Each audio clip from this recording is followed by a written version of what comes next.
Hey, everybody, welcome back to the Equipped, Bruised, Tired podcast. Today it is Ryan and I, and we're going to talk a little bit about the recent cancellation of Open Worlds and get to a viewer question here, as well as we may or may not have Rhea on the episode a little bit later. That remains to be seen. But how you doing today, Ryan? Pretty good. You might notice either through my audio or my video if you're watching this that I am not in my home, but I am instead at our gym. Um, we're getting siding done, and they took today as the day to attach the siding outside my office, and sounded like it was going to fall off the wall. So I decided it probably wasn't the best environment to try to record a podcast in. So I have pivoted and run to the gym with my headphones and laptop. And now I'm sitting here sweating in the gym trying to record a podcast in the dark. So This is all for you, listeners. Thank I Ryan. suffer. And I'm standing because there's nowhere to sit in the gym. I was So wondering about that when you went to yeah. go turn off the incredibly loud dehumidifier at the gym. Just pumping. Yeah, well, I'm using the reverse hyper for its natural purposes, which is Ah, leaning. yes, the coffee So table. Yeah, yeah, exactly. I have my coffee on the beautiful. reverse hyper, and I'm leaning on it, which is where you should be leaning in a gym. So About 90% of what's done on that. yeah, that's maybe higher than 90%, I think, in most Really? gyms. Eh? Yeah. Yeah. I think I've We actually we seen some people before. Oh, really? Well, that's interesting. Few and far What do they do between, on but it? Like a baby changing table, or that's not true. Like uh, Ray uses ours a fair amount. Um, I used to use it like when my back was pretty bad. I used it pretty continuously. That's actually when I got it made. I got it built locally, yeah. and it was when my back was super bad, and so Did you find that it helped at all? Because that was one of the big like claims to fame for the reverse hyper is like, oh, it'll bulletproof your back. Louis Simmons swears that if you've ever hurt your back in any way, shape, or form, it will fix it magically 10 times out of 10. I mean, so the reason why I got it built was in 2012. We're going to nationals in Calgary. I think it was 2012. And the day before we got in the truck to drive there, I hurt my back. My last workout, I hurt my back, and Oof, that's miserably terrible. drove to Calgary. I bet. And we went to. Were you at least in like a nice spacious minivan or something? No, I was in at the time I owned a Rav4, Okay, that's so not bad. kind of like a minivan, I guess. Yeah. Uh, and the gym at the time, which I can't remember the name of, it was the gym that Abby used to train at. Uh, Strive. Strive, yeah. Yep. They had a reverse hyper there, Hmm. and I used it, and it made me feel a lot better. So I decided, hey, like, what the heck, I'll get one built. Yeah. So, I mean, I'm not going to say it cured my back at all, but it definitely seemed to help in certain ways. Right. So I think it definitely has its purposes, and I think you can use it poorly and you can use it well, but Right. just like anything. I don't like the Louis Simmons, like, super aggressive, swing your legs under all the way, shear your lumbar spine look, Okay. but Yeah. I suppose if you do have like anterior bulging, that might actually help to, uh, you know, reduce that. I'm not a doctor, so don't listen to me in any way. Listen to Louis Simmons instead. Yeah. Um, And but the ancient Russian texts, of course. yes, the Yeah. Russian texts. So Um, yeah, it might have helped my back. But so we've had it for a lot of years. It's gotten used on and off over the years. I think the big thing with that is just like if it's a way that you can like continue to train your back and or strengthen your back, and it's not a painful range of motion, then I could totally see it being a useful rehab tool just by virtue of those first two things, right? Like it allows you to continue to train your back, move your back, strengthen your back, and it doesn't hurt. There you go. Like Yeah. that's pretty much the definition I think of a good rehab tool. So as much as I will be sassy and sarcastic about it, I think it's. I mean, I'm sure there are people listening right now who are, probably credit the reverse hyper with some success in some way, shape, or form. So, yeah. Yeah, But it's absolutely. also a great coffee table and place to hang out at the gym. There's no Ours probably denying that. has ours probably has more rings from bottles on it than sets ever done on it. So That's fair. That's fair. So so how's yeah, I don't training know. been for you, Ryan? It's been pretty Rich? good. Yeah. little little hiccup last week.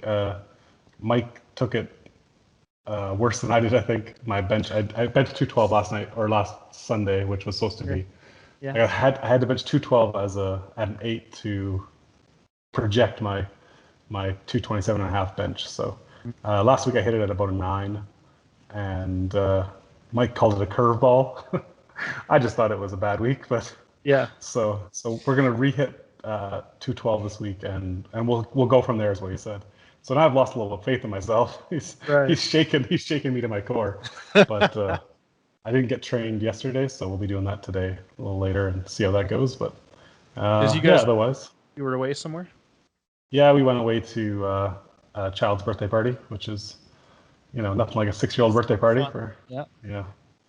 So we had a bit of a family day yesterday. Cool. Um, so yeah, Rhea said, uh, without any meets on the horizon, you know, Hmm. we could probably push training back a day and be okay. So, Right. which I don't disagree with. Definitely need some balance sometimes. But Totally. Totally. so yeah, we'll see how that goes today. And then squat and deadlift have been progressively going up every week, 10 to 15 Nice. kilos. So, Yeah. and still staying pain free. So I will And where continue are to you at watch. in terms of like the progression back to sort of normal operating zone for you, strength wise?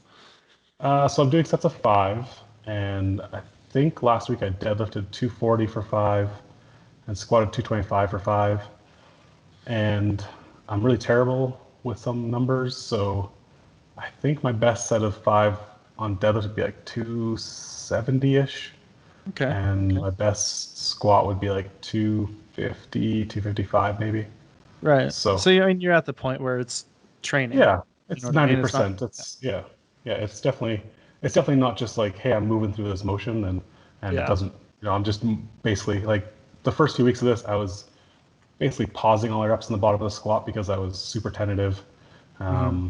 But now I mean, I could probably still do it, but it would sure make it a heck of a lot harder. But 225 for 5 felt challenging last week, so and that's probably the Yeah. first time it's really felt challenging. So And that's awesome. That when you can get back to the point where it's challenging but not painful, yeah, that's a big, even just mental win. So I'm glad to hear that, man. yeah, it makes it a little more fun, I guess. Hmm. So otherwise, I just bench a lot, like a lot, and do lateral lunges, which Oof. still leave my legs twitching. So Still quivering. yeah, yeah. So how about you? Back in the gear? 2 weeks Yeah. now? So I've been this will be week 3 now. So I had a bit of an intro week with like some lower volume because my dev block is a little bit my expected time to peak is shorter than the time I would have into the meet in September here. I've signed up for provincials. I don't know how long it's been since we did a podcast, but I signed up for provincials. It'll be September 20, I think 7th, the Sunday morning I lift. And yeah, that was just a way to try to get some motivation and some direction back into training. I think mentally, Worlds was out of the realm of possibility for me a while ago, but after the last block being pretty shitty at the end there, uh, it took me until probably like today was probably the first good raw squat I've had in like a month and a half, and just it's one of those things where my squat will almost always come back. I just have to kind of have to wait for it to do so. And I can't really push or up the weights without increasing pain levels until it is back. But I Right. think, today I was able to go up 10 kilos from the last 2 weeks, and there was no pain. So getting back on That's track with it. yeah, that's a So win for sure. feeling a little bit more natural and confident and comfortable with the raw squat. And I think that usually goes hand in hand with my equipped squat going well, which I mean it has for the last 2 weeks already. It just feels heavy as hell on my back. Like oh man, even like what did I squat like 355 or something? It felt like a ton unracking it. So it'd take a little bit to get used to that again, but yeah, that feels okay. The deadlift suit felt a little bit off the past few weeks. I gained another kilo or so I'm almost filled up my weight class, but that kilo again just directly translated to my deadlift. I think getting a little bit thrown off. So we'll see. We'll see how the pull goes. I'm still in the same deadlift suit as I was, 2 to 3 kilos ago. So I think I can learn to use it. It's just going to take a few weeks more, I think. So yeah, hopeful. And I think trying really hard not to just hinge all of my expectations for provincials on numbers. You know what I mean? And I think we spoke before we started recording about us talking a little bit about trying to stay motivated and what training looks like and where it fits into life, um, given the fact that we're all just kind of in some sort of weird limbo stasis type thing with our training. So we'll see. We'll see if I put up something, something big at provincials. I might not. I might hit some like 90% third attempts and try to just get things on track to perform when it really counts, which I think it doesn't for a while. Yeah, I think I've done meets where you're just kind of, I don't want to say tune up, but just trying to keep the rust off, right? Like Hmm. just it's fun to compete. Yeah. So yeah, I think it's uh, it's tough because Ray and I have been talking about the same thing about how do you kind of, what do you do to both stay motivated when there's no real meets coming up, or even if we run like Saskatchewan Provincials, Hmm. we're running it, so it makes it harder to lift at. And Right. Yeah. like I'm a I feel old sometimes, and Okay. so I have to play the um, the the benefit cost benefit analysis to Hmm. you know competing and going all out and stuff, right? Sure. So is it really worth the possible risks of competing at a local meet at a provincials to maybe hurt myself? And it's a terrible mentality sometimes, but I think I've been a very I've gotten a bit gun shy in my age, and Right. so I don't know if I would sign up for a local meet right now. As Yeah. much as it sounds fun, I'm worried that not that I think anything will happen, but you know, um, I think if we weren't running it, I'd probably try and do something raw, maybe if I could be actually in shape to compete, Right. or maybe like raw with a bench shirt sort of thing, Yeah. Yeah. because Yeah. that's the Knee most fun. wraps and a bench shirt kind of thing. Yeah, yeah, Yeah. the starter kit. Yeah. Um, so I know I'll speak for Rhea because I know she may or may not join us later. Depends how her day's going, but um, she's continuing to training as if, I mean, not as if Worlds happening, but staying on the same sort of training cycle with Hmm. gear, and you know, it's been suggested to her that she should do like a mock meet the weekend of nationals and or not nationals of Worlds, Hmm. and just see what would have happened. But I think that's the same sort of thing. Like I don't know, it's yeah, it's tough to push and train as if you know. I really hope nationals is going to happen. Hmm. Yeah. I just That's don't slated know. slated for what, February, March ish, I think early somewhere in there, March. early Yeah, March. So and what go ahead. I was just gonna say, what do you think about the whole mock meet thing or the gym test? Like, have you done many of those? I have a very like sort of specific opinion about them, but what do you think about that whole thing? What's your experience been? So I don't think I've ever actually done one Oh, myself. really? Okay. I have I have coached athletes to do them, Hmm. um, especially in times when there's just no way they're going to do a meet, whether it's not working time wise for job or whatever, or whatever's happening, they're just not going to be able to get a meet in. Like, Yeah. let's test out and see what training's been like. So, which is kind of where we're getting at with these people that I coach. That Right. we're pushing 5 months since the last meets happened, and let's see if we've been doing something in training. Right. Like, Yeah. so but now things are starting to open up a little bit, and um, theoretically there'll be more meets happening. So hopefully we can get some actual meets in. But I don't Uh-huh. mind mock meets. I just um, yeah, I don't think I've ever done one myself. Interesting. Yeah. For me, I just like I cannot. I don't think that I would choose to do one myself, probably ever again. Um, it just like the whole thrill of competition is a very specific thing, and it's contingent on a number of circumstances for me. And I think that to try to like recreate that without it, like without anything riding on it, without any competitors, without, um, a lot of those kinds of things, to me, it just the last time I did a mock meet was probably, I don't know, 2016 ish, 2015 maybe even. But I remember like that's the one and only time I've just gone absolutely ham, like just total douchebaggery in the gym to try to just like get myself mentally to where I usually get very easily Yeah. during competitions. Like I slammed my head on a garage door and was just like trying to get revved up because I knew deep down that like it didn't matter whether I made this squat or not, like it doesn't matter. Yeah. Whereas I think there's like this extra layer, like there's some weight behind it. There's some like skin in the game in competition. And for me, I found that doing mock meets, I just like I can't get myself there. Like yourself, I've definitely taken athletes through it. I think in the case of a more novice or intermediate athlete, it can be really exciting to like go hit a PR, a 20 kilo PR at a 9 RP. You know what I mean? But like I'm not Hmm. gonna do that. That's not gonna happen for me. Um, so I definitely think there's like there's different contexts for different individuals, but I think my experience with the mock meet thing is has pretty much turned me off of it as a whole, and we'll Yeah. see how provincials goes in terms of that kind of attitude mindset. Like I think there's 5 equipped lifters, there might be one other 120, Right. but I think he's just moved up from 105.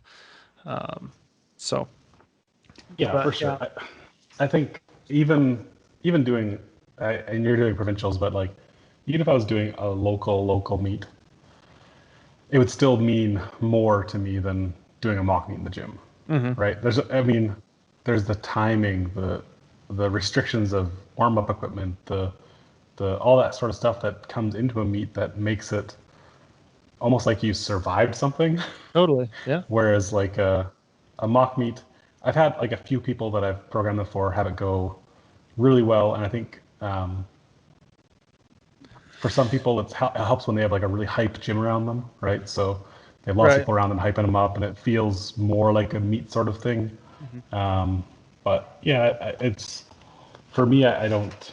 I would rather. I'd rather just do like heavy work and not try to pretend it's a meet or not try and do a mock meet and actually 3 attempts and whatever. Yeah. The closest thing I'd do to that would be like doing an opener day where we take our opener days pretty seriously with timing and stuff. So you do your last squat and then you're trying to hit a 20-minute or 25-minute timer for your bench opener or something like that, which is Right. the closest thing we do to a mock meet. But Yeah. yeah, I don't know. It's yeah, once you've and not to take anything away from people who like mock meets, but yeah, hmm it's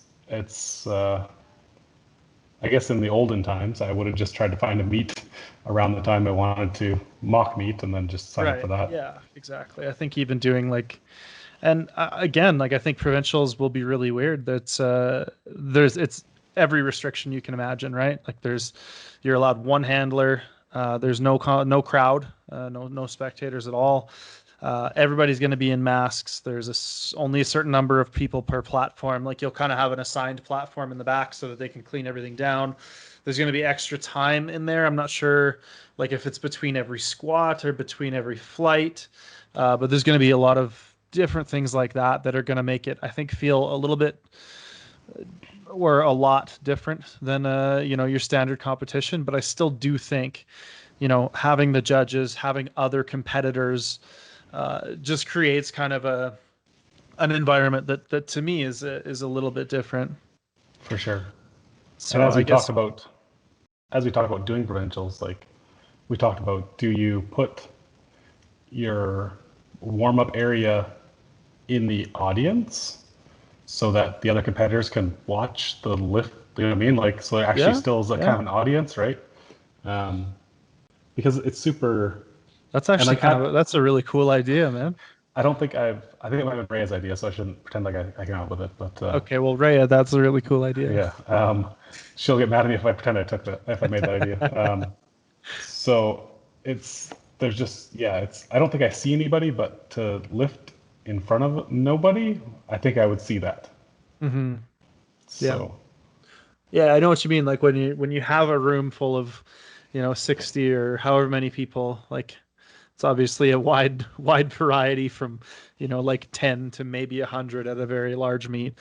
But just having something, and it's funny because at the time, like you don't look at anybody, you couldn't tell, half the time I couldn't tell you who my head judge was, and I'm right. like staring them right in the eyes, kind of thing. Um, The whole lift, just the whole yeah, time, you just like just locked eye contact. unblinking eye contact. Yeah. Yeah, I've gotten a No, few I've reds from the front for I don't know why, but eye contact. yeah. But to not have anything, I think, yeah, is gonna be really really interesting as an experience. Yeah. Yeah, I definitely had the same experience where I've gotten to deadlifts and still not known who my head referee is. Hmm. So I don't know if I could tell you who my head ref was at nationals, Yeah, I even was just gonna say. say the same thing. I don't know So, who it but was. yeah. So I don't know. I think hopefully, it's hard to say. I want to say hopefully restrictions start loosening up and meets can start happening, but Right. as long as it's being done safely and handled properly, like it sounds like the restrictions here are pretty severe in so much as potentially running multiple sessions will be nearly impossible because anyone involved with the first session, whether that's referees or volunteers, is not allowed to come to the second session. You can't have Mm. any mixing of volunteers and stuff. So it becomes really difficult, and you run out of referees very quickly when you Yeah. can't have referees in Yeah. multiple sessions. So I'm not sure what that looks like really. It's unprecedented times, man. That's what they say. I'm almost tired of hearing it, really. And the new normal, that's the other The one new that's normal, yeah, yeah, very very often thrown around. yeah. But I think getting back to kind of like the motivation to train, I think it's pretty natural to struggle with motivation when, you know, I think of training as kind of like at least you have the carrot out there for training for something, and now Yeah. there's no carrot out there. So So you need the stick, I guess is what you're yeah, I saying. guess so. So I think it's pretty normal to be a little unmotivated these days, and I would say take it easy on yourself if that's the case.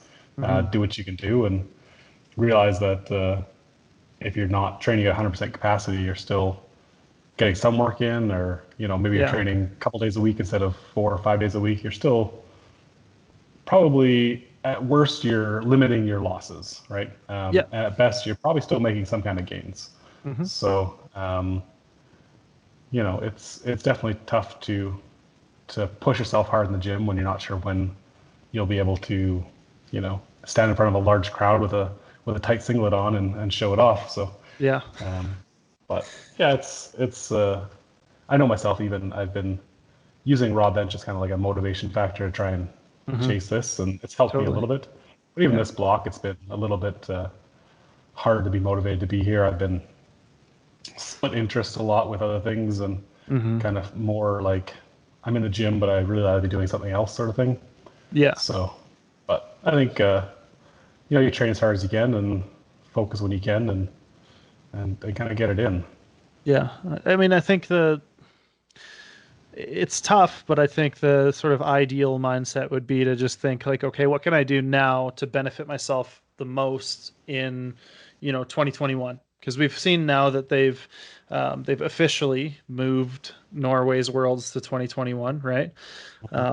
So, you know, I think that you just kind of in your head you set yourself back a year, and you're like, okay, just imagine I was able to redo last year and come into this that much more ready, that much more prepared, and try to use the time if you can. The other side of the coin is, yeah, I've got an Australian client, for example, and he's just gone into lockdown 2.0. They opened everything back up. He was back at the gym. He was able to coach and just kind of like, get back to feeling like himself a little bit. And then they locked everything down again. Right. So for him, last time we went through the lockdown, he bought a bike and started riding his bike around. We drastically changed his programming to way more hypertrophy stuff. We threw in a whole bunch of weird stuff that he wanted to try out. like single leg front foot elevated Zercher squats and, like Platz style, like extra heel elevation, safety bar, close stance squats, and just like whatever he was like, hey, I saw so and so doing this. I really want to try this out. It makes me super sore, and we're gonna try to get some hypertrophy or whatever. And just have been like really trying to focus on like what do you want to do in the gym? Because like I don't care if it's optimal right now. Hmm. I'd like find some things that you like doing, and if you want to just like train your arms every day, like whatever, your elbows are going to explode, but do it anyways. Like if that's what gets you to the gym and gets you training and keeps you doing something, lean into whatever it is that you enjoy. And maybe training arms every day is not the best example because probably not gonna do much for your powerlifting career. But also, I think that there's benefit in having like planned downtime and planned low stress periods where you're, perhaps increasing your response or your adaptability, restoring some of that uh, ability to adapt to things by, almost intentionally plateauing for a while. Um, and kind of using that as a concept to say like, you know what, I'm going to train 3 days a week. And like you were saying, just kind of lean into that and take up, put some more energy and emphasis into those other interests. You and Dylan are both big into latte art right now. And now's the great time to get better at that. How's the latte art? How's that growth coming for you? Is it getting better? Yeah, it's a real Is that still like an roller coaster. all-consuming thing for you? It wasn't really. I mean, latte art necessarily wasn't the all-consuming thing as much as espresso was. Okay. So, Okay. trying to um, learn how to tweak espresso and grind settings, and espresso is extremely complex, and it's been a fun adventure. And latte art has been an extension of that because I think it's fun. Yeah. And but it's really tough when you make like one, maybe two lattes a day. You don't get a Right. lot of chances to really, Yeah, it's not like you can improve. just sit down and you're like, okay, this next hour and a half I'm going to dedicate Yeah, to latte art. not without like seriously, causing some gastro problems. I think I don't digest milk at the best times. So, Right. um, but it's been, I don't know, it's fun. It's a way to kind of change my mind, and but yeah, it's certainly not the what's most focused on right now. Like I'm pretty focused on the businesses right now. Right. We're doing uh, screen printing in house now, so Nice. working on that. Trying to do a little more design work in house, Yeah. and so just a lot of little things like that. And So we can look forward to some new cool CPU merch or what? uh, I can't speak too much about CPU merch because Okay. it's not. So the contract for CPU merch ended this year, and as of yet, it hasn't been Reassigned. um, re put out for RFP. So Okay. Yeah. um, I will bid on it when it comes up, obviously, Right. but Yeah. and hopefully we'll get it again. I think we've enjoyed doing it, and Yeah. so. But yeah, so it's pretty business focused lately, and it's kind of where my head's mostly at. Hmm. Um, but yeah, I think it's been important to. I think what you said about focus on what can make you better next year, sort of thing. Like I had a client who, when shutdown happened here, gyms all closed. Like I said, look, I can make you a home workout program, or you can go use any of the free home workout programs getting published by any sorts of people, Totally. and you know, so, and he was literally like, hey, like if you need the money, like I'll keep paying you to coach me, and I'm like, it's Right. okay, like Yeah. you know, it's all good. I don't want you to pay me because it's fine. So anyway, he spent a lot of his time in lockdown doing a lot of mobility work and that kind of stuff, and Yeah. it's seriously made a difference in his. He's come back now, gyms are open, and his squat and deadlift technique has improved a lot because he's opened up the hips and stuff like that. So I think Interesting. having the mentality that yeah, maybe you can't perform your main list right now, but you can do things to improve them when you get back to them. Yeah. So Yeah. I think that's a tough thing to try to like stay focused on when things keep getting like pushed back and back and back, you know. yeah, Um, but definitely, if you can stay in that mindset, and you know, for all the anime nerds out there, this is your hyperbolic time chamber where you can just like train and the world goes by, but you can get a lot stronger if you use it right now. Um, but yeah, yeah, I don't it's get that reference, but I assume it has to do with Dragon Ball Z. it does actually, yes, yeah. I only assume that. I watched that show when I was younger. Never really got into it as an adult, but I know a lot of people very Yeah, much get into that stuff. So I think for me, I've been reading a lot, a lot of a variety of things. But one of the things that I've enjoyed reading is some philosophy. I'm working my way through Plato's Republic right now, and for anybody listening who might be interested in some brain gains that you know might particularly carry over to powerlifting mindset, I would recommend looking into some of the big Stoics. So like Marcus Aurelius, the Meditations. A lot of that is kind of very relevant to powerlifting, where it's a sort of solo sport and you can only impact your performance, and kind of understanding that Stoic mindset.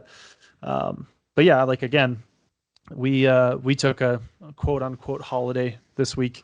I'm currently on my last day of it here because my Monday is the Sunday of my work week. But yeah, so I had a pile of books that I was trying to make my way through, and made it a bit further through Plato's Republic. So that was an interesting read to say the least. But yeah, I mean, again, like you with other hobbies, I think is now's a good time to kind of diversify in some of those things, and especially if it's a physical endeavor. I think a lot of people have been getting into going for bike rides or going for walks or spending time in the mountains or whatever it might be. And I think those kinds of things maybe even indirectly can relate to powerlifting performance. So, you know, if you're one of those people that wants to start taking bike rides, you know, it's going to take you that much less time to recover from your knee wraps each attempt now, or you're going to be a little bit more ready to do the next set of wraps, or a little bit less gassed when you step on the platform or go from lift to lift, or, you know, recovery between sets can be impacted by that kind of sort of aerobic capacity. But yeah, anyways, kind of beating the point to death here, but speaking of Stoicism, I know Tim Ferriss put out the Tao of Seneca. It's like a okay. free PDFs of the writing of Seneca, and I'd read through some of that a few years ago, and it was quite interesting. So that's if you want to look at some Stoicism stuff. That was one thing. Just Google Tim Ferriss and Stoicism, and I think that comes up, or just Google Tao of Seneca. Yeah, cool. I might actually look at that myself. Um, yeah, so let's why don't we jump to this question? Actually, before we jump to the question, I want to jump back to Norway. Um, Okay. Yeah. so Open Worlds is officially cancelled, Mhm. postponed, however you want to look at it. I'm pretty happy that at least Norway has it next year. I really enjoyed the trip in 2013. I'm super excited to be able to go back there. Um, I was disappointed when it finally got canceled, even if I wouldn't have been competing there, Mhm. because I really wanted to go back. So hopefully Yeah.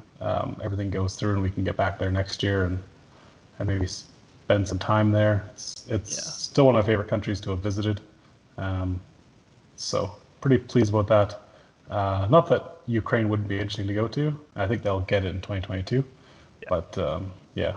Now on the flip side of that, Master Worlds in South Africa was supposed to be this year, and now they get it next year. And next year's my first year Master, and Um, I don't. It's and I hate to. I hope I'm not going to offend any South Africans, but it's not been on my top list of places to go to in the last 15 years of competing. yeah. Um, and probably only because of the fact that it is a long ass travel time. Hmm. Like Dubai, like Dubai was bad, Hmm. but you're only like halfway there when you get to Dubai.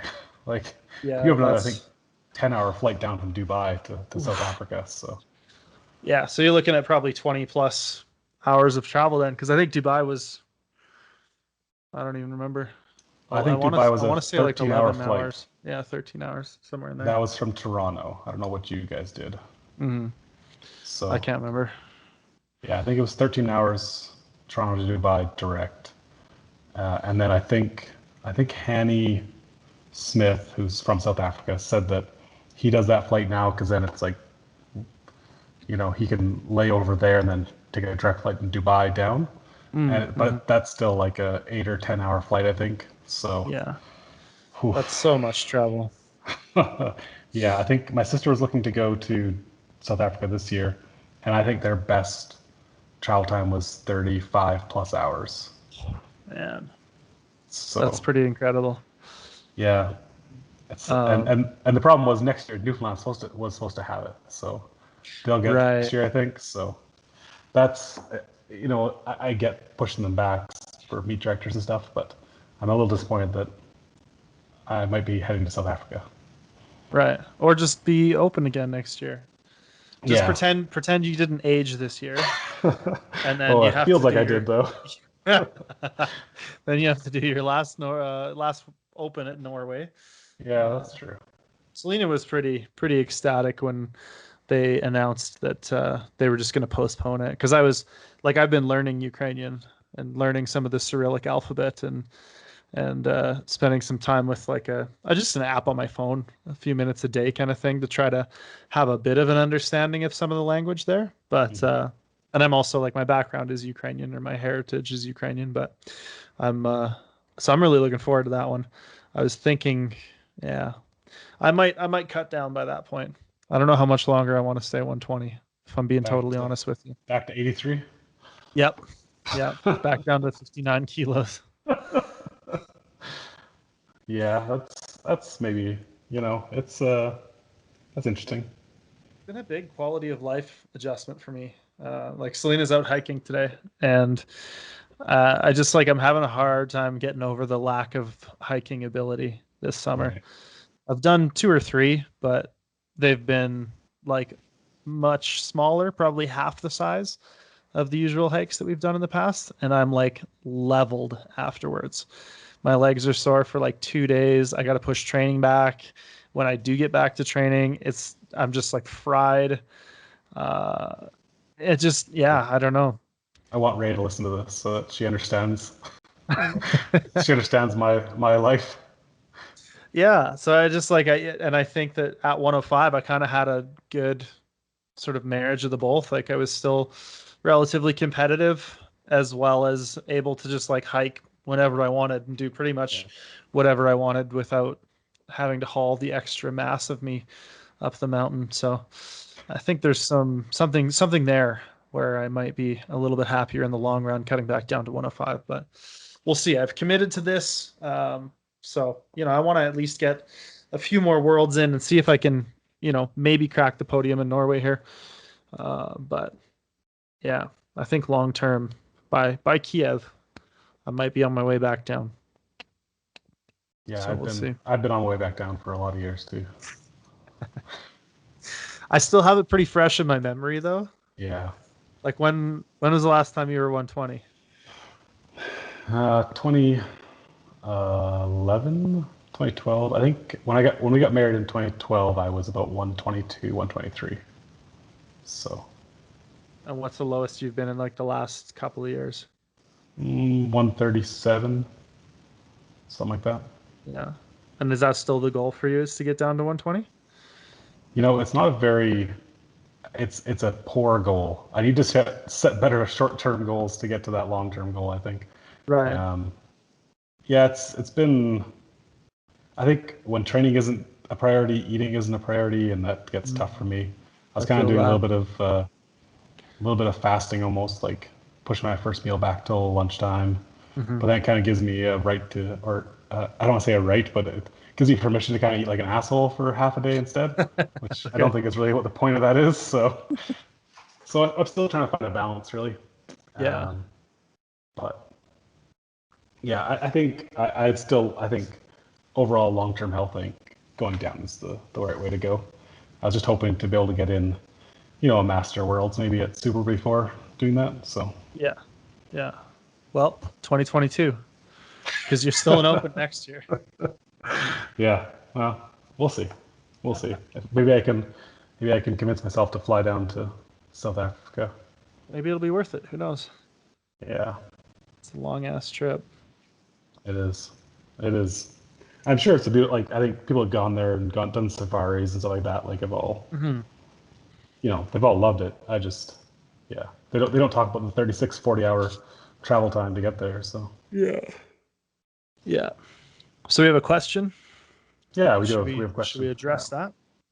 Question from Michael about bench shirts. He says he often hears straight sleeves are for flat benchers and angled sleeves are for arch benchers. However, the internet tells me that everyone should use angled. Do you guys know any successful benchers who use straight sleeves? I have a small arch and long bench stroke due to short torso and long arms. Touching is challenging and usually just a tad lower than I would like. Considering making the switch on my next shirt and wanted advice. I don't know anyone who uses a straight sleeve, to be totally honest. I had a client. He's got, I think, a couple of national records, and probably he's outbenched the world record in his weight class. He's a Masters 3 now, I think. But anyways, he forever and ever benched in a straight sleeve, and just recently switched within the last like year or two to an angled sleeve, and he swears by it now. He loves the lower touch. He says he gets a lot more out of it, that it feels a little bit more natural. I know I benched in a straight sleeve one time because it was a hand-me-down shirt from him actually, and didn't really like it. Couldn't understand why it just didn't feel quite right. I was getting a little bit thrown around, and then after switching to an angled sleeve was, it was kind of a night and day difference. So I don't know that I know anybody who uses a straight sleeve shirt. And I've always heard, yeah, like for flat bencher, straight sleeves the way to go. But you got to think, the fabric's going to be sewn straight in like a literal T. So unless you're wanting to touch like pretty high up on your chest, and that very flared out sort of elbow position is what you're benching with, you're probably going to want an angled sleeve, I would think. Anyways, I mean, don't take my word on that. I'm I've been through a lot of bench shirts, but they've all been angled sleeve. Right. I think funny story. My first bench shirt, my first katana was an straight sleeve, Mm-hmm. and um, so this was the first katana I've ever seen. And you know how a katana has the seam come down and wrap around the outside of the elbow, Yep. right? My straight sleeve came down and wrapped around the inside of my elbow. And I was the only Okay. person that had a straight sleeve. Everyone else had an angled sleeve, and they all came around the outside. And like, oh, that must be the difference.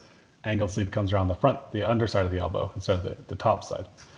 And and it wasn't until a few years later that I got another straight sleeve or saw another straight sleeve, and I was like, hey, that's not how that goes.